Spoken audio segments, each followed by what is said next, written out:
আসসালামু আলাইকুম। আজকে আমি একদম দেশি গরুর একদম দুধ দিয়ে মালাই চা করছি। দুধটা দেখুন একদম ঘন হয়ে গিয়েছে, ঘন করে অনেকক্ষণ জাল দিয়েছি। আর জাল দেওয়ার পরে এখন হচ্ছে এই যে হচ্ছে আপনার চা পাতা হচ্ছে আমার বোন থাকে মৌলভীবাজারে, সিলেট। ওর হাজব্যান্ড ওখানে চাকরি করে। আর আমার ভাইয়ের শ্বশুরবাড়ি হচ্ছে শ্রীমঙ্গলে। ওখান থেকেই এই চা পাতাগুলা আনা, ওরাই আমাকে দিয়েছে। এত ভালো ঘ্রাণ আর এত সুন্দর কালার। ওফ, এক কাপ চা গরম গরম খেলে একদম মনটাই ভরে যাবে। আমি এই জন্য আজকে দেশি গরুর দেশি চা পাতা দিয়ে মালাই চা বানাচ্ছি।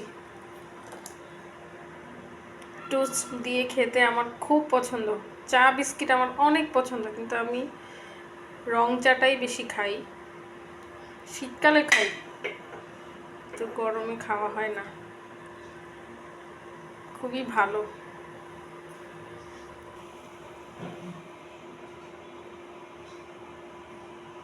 আর এইটার হচ্ছে গুণাগুণ হচ্ছে অল্প একটু চা পাতা দিলেই কালারটা খুব সুন্দর চলে আসে, বেশি দিতে হয় না। দেখা গেছে যে আমরা দোকান থেকে সচরাচর যেই প্যাকেটগুলো নিয়ে আসি, আপনার এই যে ইস্পাহানি বলেন, তারপরে হচ্ছে মির্জাপুরি চা, এইগুলা প্যাকেটিং জাতীয় যেই চা পাতাগুলো, এগুলাতে যখন আমি দুধ চাটা করতে যাই ম্যাক্সিমাম সময়ই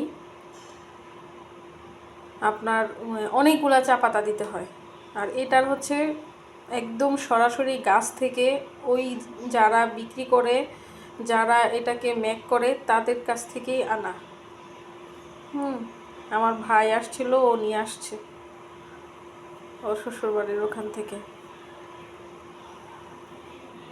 আর চার পুরা চা পাতা রং চা করেন বা দুধ চা করেন, মালাই চা করেন, যেটাই করেন, এত টেস্ট আর এত সুন্দর ঘ্রাণ, একদম পুরা বাসা একদম ভরে যায়। এটার গুণাগুণ সরাসরি আনা এগুলা। যদি কারো লাগে অবশ্যই ইনবক্স করবেন।